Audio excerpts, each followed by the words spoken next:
So today, the 3rd of June 2023, today's Saturday, I want to speak with you a little bit about CPTSD and marriage.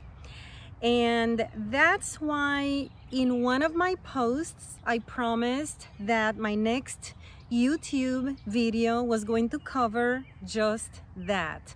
My name is Lourdes Ramirez Wright, and back in the year 2000, I was diagnosed with having CPTSD, and my CPTSD came about from a very abusive, psychologically, physically, emotionally abusive background and childhood. And so back in 2000, right after I graduated from school, from law school actually, I just had pretty much a nervous breakdown, or a meltdown as it is better known. And it has been a long road, but I promised myself always that I was going to talk about it, and I was going to share with as many people as I could what I went through and the disaster really that society encounters with so many people who are suffering these symptoms, because it is something that most sufferers do not want to bring up for the obvious reasons. Typically, the wrongdoers or the perpetrators of the trauma are unfortunately those who were supposed to love you and care for you, and that is your caregivers or parents, sometimes biological parents, believe it or not. So one thing that is very important is to understand that when you were raised in domestic violence and you have trauma because there was triangulation, passive aggression, scapegoating, gaslighting, and all of this good stuff, right? When there is that in your home, you as a child basically are growing up in chaos, okay? And when you grow up, okay, you will find more likely than not that your first marriage will end up in divorce. And that is because as a very young person, these horrible things are still in you, and you don't know really how to navigate through life, and you still do not recognize normalcy or what is good versus what is bad. So you are going to, believe it or not, you're going to gravitate towards those who remind you of your caregivers or parents. As unhealthy and wacky as that sounds, that is exactly what happens. Why? Because it is familiar. If nothing else, it is familiar. It's all you know. So you're going to end up with a spouse who could be abusive, who could be narcissist, who could be basically not good for you. And you just don't know any better. You might be 19, you might be 20, 25. You just don't know any better. So as you grow older, if you're still in that relationship and you expose yourself now to the world in an adult, from an adult stance, you begin to realize and notice, wow, this is not normal over here. This is not right. This is toxic. This is not a good relationship. This is not good for me. He's not good for me. She's not good for me. And so what ends up happening is a lot of times these first marriages do end up in divorce because basically you end up marrying your parent, or you end up marrying someone who reminds you of your parents, and you go through the chaos in your own marriage because it's normal to you. That's all you knew. Now you find yourself, let's say, on the second or third marriage. Let's say your current marriage. And things are not going well, and let's say that there's some jabbing and gaslighting and passive aggression, the silence treatment, lots of arguments, and it's been a long road and it's been taxing. You're exhausted, your spouse is exhausted, and maybe you're ready to quit. And you say, you know what? I don't want to do this any longer. And that is perfectly understandable, and it is perfectly normal under the circumstances.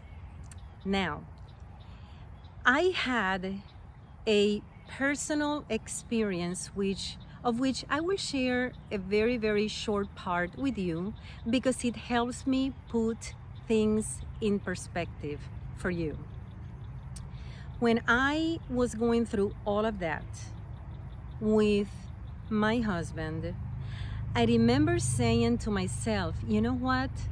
I do not want to have this type of toxic marriage, toxic relationship. We're both toxic, I thought. This has to be either repaired or we need to part ways. So what I did was just that.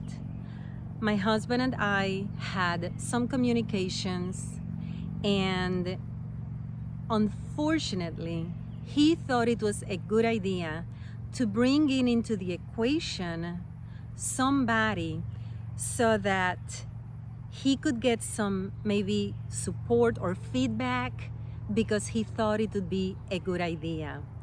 It was the worst idea because this person is no one from whom neither he nor I could have taken any marriage advice. On the contrary, it is the one of those topics from which this person needed to stay away. Having said that, the person turned out to be a bad idea because when you're dealing with a narcissist, things go from a 3 to a 20. In the scale from 1 to 10, it goes from a 3 to a 20. And that means that the issue grows legs, basically. Out of something small, which could be easily repaired or discussed or controlled or contained, once it's in the hands of a narcissist, it grows legs. So, believe it or not, I had 2 narcissists on my back at the time when I decided to separate from my husband, because I said, you know what? We need to part ways, at least for now, and you need to work on yourself and I will work on myself. So for 1 full year and 2 months, 1 year and 2 months, we separated. He stayed at the house that we had been sharing together. He stayed there with our cat, and then I got my own apartment. I was living by myself. He was taking good care of the cat. We communicated every single day. We sometimes had dates, but everybody went home at the end of the day because I wanted him to understand that he needed to learn how to treat me, okay? I wanted to be treated with courtesy. I wanted to be treated the way I deserved. And until he learned that, we were not going to get back together. But we spoke every single day. So for 1 year and 2 months, we dated, actually. We went back to dating. And he would drop me off, and sometimes I would knock on his door, and he would have supper ready for us. As soon as I finished supper, I would get in my car and I would come back to my apartment. And we did this for 1 year and 2 months. I observed the changes in this man, and it was almost a 180 degree. And every single day I would see him, or I would speak with him, or we would go to a restaurant, or I would go visit, or he would come visit. But it was a study for me. It was a study of this person. Is this person doing what he promised he was going to be doing? Is he working on A, B, and C, the things that were really interfering in our good marriage, those things that were bringing out the worst in this person? Is he working on that, or is it all lip service? Because words are free, aren't they? Words are cheap, but actions are very powerful. So I continue to observe, and I continue to work on me. I spent a lot of time with me, and he spent a lot of time with him. And it was actually a very humbling, good experience, because he learned many things about himself, and he worked on those things as well as I did. Because even if one person in the marriage is doing things that are very annoying and aggravating and disturbing that peace in the marriage, chances are that you too are doing something. You are complicit in the deterioration of that marriage, and you must own up. You must do some self-reflection. If you are healthy-minded, you will do some self-reflection. You will look at yourself and your actions, your words. What have you done throughout the entire marriage that he could consider to be annoying, wrong, abusive, etc., etc.? So you have to do some self-reflection. We both did that for 1 year and 2 months. Every single time that these two narcissists in the picture, there were two, related to me, bloodlines, every single time they could, this is what they would say to me. They would say, you two never had any children together. You two didn't have any kids. You don't have children together. In other words, from these two narcissist women, what I was hearing was, since the two of you never procreated, you never had kids of your own, it should be easy for you to just walk away. Walk away from the marriage because you two never had any kids together. And it got me to thinking, wow, the fact that you do have children or do not have children with your spouse should not determine whether or not you should work on your marriage. That is preposterous. That is obscene. When you marry, at least if you have the typical Catholic or Christian foundation, you really are swearing before God, two witnesses and many guests, that you will take this person, this companion, for better or for worse. It is a covenant. It is a swearing, right? It is a, I hate to use the word, but I'm going to use it loosely. It is a tradition, right? A marriage. You swear for better or for worse, no matter what happens, we become one. We leave our parents to become, as the Bible puts it, if you read from the Bible, if you don't, that's fine. But the Bible calls it one flesh. You leave your parents and you unite with your spouse to become one flesh, right? That's what a marriage, or let's say the traditional marriage, is. How can I, in good conscience, part ways with someone who has an amazing potential to be a wonderful life companion and spouse? How can I? And these two people were very pushy about the issue. Well, you two never had any kids together. You didn't have any kids. You don't have any children with him. Should be easy, right? No, not so. What I'm trying to say is bad marriages, toxic marriages are salvageable. And believe it or not, once the waters become calm and everything is clear, your marriage could be the most amazing marriage that you could have imagined. In my case, and I think that in most cases at least with women, we tend to have this list, right? Or a mental list of things which I like to call deal breakers. In other words, if he does A, B, and C on that list, it's all over. There's no working it out.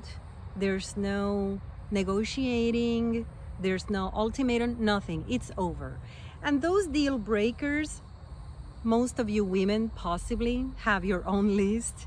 It's possibly 3 or 4 things, right? Because for the most part, spouses are going to be annoying or make a mistake or do something that just is not what you expected, or maybe not help enough around the house, or he might be a little, give you the silence treatment, or might be a little passive aggressive, whatever it is, right? Hopefully your list is not very long, because we have to be reasonable, and he too is human, just like I am. He makes mistakes, but so do I. He can be passive aggressive, but so can I sometimes. So, every person has his problems, right? The deal is, what can you work with and what is a deal breaker? When I looked or analyzed my little list, he had not done any of the things on that list. So everything was salvageable. Our marriage was salvageable because he had not interrupted or destroyed our marriage. We just had to put it on pause for a little bit of time until we regrouped and began to be on the same page again. So, to make a long story short, finally, after 1 year and 2 months, we came together as a matrimony again, and I can promise you that with patience, love, forgiveness for that, when you're angry at the moment, you see fumes, right? But once you calm down, you analyze, you think, you do not become so compulsive. You actually use your logic versus your emotion, and you look at it for what it is. The infraction or infractions, he's getting on your nerves, or his mood swings, or his road rage, or whatever problem you're having with your spouse, the punishment or the consequences have to be commensurate with infraction. I mean, getting a divorce is huge. And actually, experts would consider it to be a trauma. It's like a death, like experiencing a death, especially if you have been married to someone for over 10 years, which I had been at that time. So to actually hear these two female relatives of mine going, as if should be easy. You two never had any kids together. I was appalled, and I would venture to say that maybe subconsciously it was one of those click moments in which I said, you know what? Misery loves company. And these two women have two of the worst marriages that I can think of. I can't even imagine being in a relationship such as those. So when I said this to myself, I realized that I was not ready to part ways with someone who had been my companion for over a decade. And so I decided to work it out. And here I am in the year 2023. And in August, we are celebrating our 15th wedding anniversary. So again, this is not a page of any kind of professional mental health advice, because I am not in that industry, and I do believe that if you're having serious marital problems, I do think that it would behoove you possibly to see a marriage counselor. If he or she is very good, maybe he or she can put things in perspective for you, maybe can give you that safe space for you to speak out on what's bothering you or what's going on. But you should have some clarity when you walk out of that office. If you meet the right marriage counselor, you should walk out of there feeling better, not worse. Sometimes, yes, a divorce is necessary, but not always. The question always is, can a toxic marriage be repaired or fixed? The answer is definitely yes. However, both parties have to be willing to make it work. Both parties must be willing to make it work. There are times when one of the spouses does not want to work in the marriage or is not interested in repairing the marriage. Typically, for what I have observed, typically, not always. Please know that I'm saying usually, typically, not always. But this comes from the fact that the one spouse who's not interested in working out problems already has someone in the sphere, maybe a romantic interest outside of the marriage.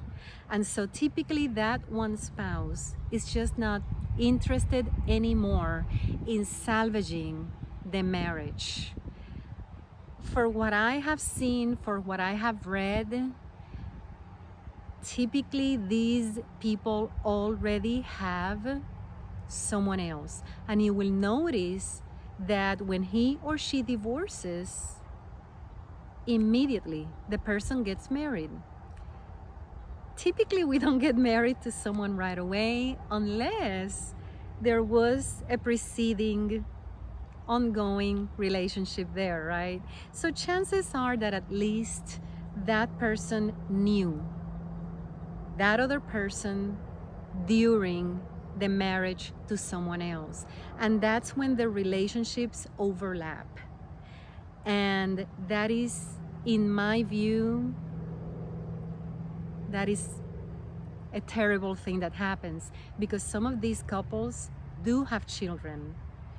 And you would think that for the sake of the children, maybe they would try to work it out. But once these couples find themselves with a third party, I would imagine that it's impossible for the one person to, oh well, let's just start fresh. I would think that it's impossible. So, but that's the thing with toxic marriages and dysfunctional marriages.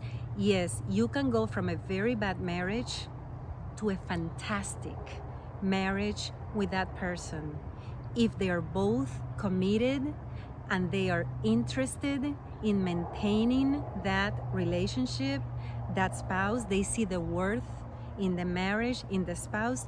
They will work at it, and the marriage can be amazing. I am discussing this one issue because it goes back to CPTSD. If you have been diagnosed with CPTSD and you were abused and you were neglected as a child and you have childhood trauma, or you had childhood trauma, you will notice that possibly, you're on your, maybe, I don't know, first, on your second, third, fourth marriage. Hopefully you find true love and somebody good and legitimate, and it is very possible to have an amazing marriage. Not perfect. I'm saying a wonderful marriage. It is possible. But when you have CPTSD, you will go through a lot of frogs before you meet your prince. And that is normal for someone who has been diagnosed with such a devastating thing. It is a real trauma caused by real events. You're not imagining it. You survived it, and you should pat yourself on the back because you're here, you're alive, and you're obviously in search for answers because you want your life to be of a better quality. If you can take anything from this video is, if you're going through marital problems, do not listen to anyone who has a horrible marriage and a horrible relationship. Do not listen to that person. That person is not qualified to give any kind of advice, but especially marital advice. They are professionals who do that for a living. They are very good listeners, and they went to school for many years so that they can help couples like you. I hope this little video helped some of you, and I am looking forward to the next YouTube video, hopefully next weekend. I always try to get one out every weekend. Sometimes it's not possible, but one piece of good news, my very last book called Cone of Silence, which is basically my autobiography, and it takes you step by step on how one develops CPTSD. It is called Cone of Silence. The good news, it is now coming paperback. Until now, it was Kindle Unlimited, which if you have Kindle Unlimited, of course, it was free. But now you can actually order the physical book. You can go to Amazon and they deliver. So I hope you check it out. Thank you for joining me on this video. I really enjoy the time that I spend with the viewers. And remember, above all, the world is a better place because you are in it.